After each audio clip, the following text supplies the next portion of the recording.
Bersua lagi guys dengan Uda Biko si tukang cubo raso.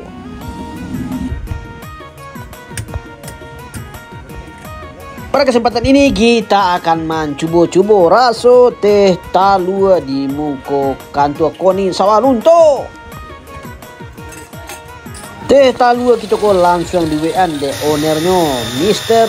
Roni. Dikacau taluannya sampai masak sampai mengunyang tentunya. Ko di spill kadanya sangat langsung untuk nongki-nongki istilah kekinian atau mau tabah cerita-cerita jo kelompok komunitas ataupun kawan-kawan. Selain teh talua di siko jo ados koteng, bandrek, susu jahe dan minuman kesehatan lainnya. Bisa pakai jahe, bisa pakai tapai, bisa pakai sekalian pakai tentunya. Komposisi minuman ko tentu dari kunyang talua itia, ditambah gula, ditambah garam agak sekete, ditambah rebusan air jahe atau bubuk jahe, baru disiram dengan teh yang manggalaga, ditambah dengan susu kental manis untuk penghilang rasa amis. Iko FYI sana atau for your information bahwa teh talua ko ala ditetapkan sebagai warisan budaya tak benda Indonesia oleh Kementerian Kebudayaan. Selain minum di tempat, bisa juga dibungkus untuk dibawa pulang santai-santai sambil bakarajo menikmati teh talua jahe ko.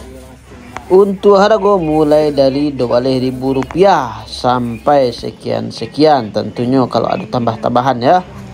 Inilah dia atau ikonyo cara memisahkan kunyang talua jo putih talua tu. Jadi putihnya tak dimasukkan doh, yang kuningnya saja dimasukkan.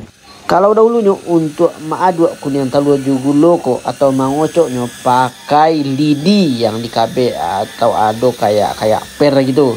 Kini dengan perkembangan teknologi dan pengetahuan ala bisa pakai mesin bor tuh. Tu bor yang dipakai dia mato mixer. Sehingga taluannya capek masak atau kunyang. Sudah tu baru ditambah jo teh nan dihabis tadi.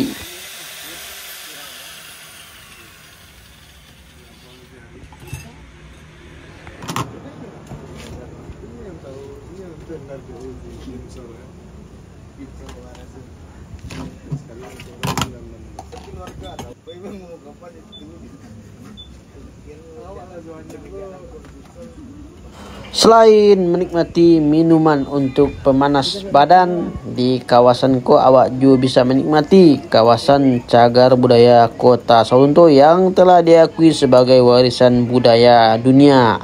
Jadi wak tunggu di siko yo.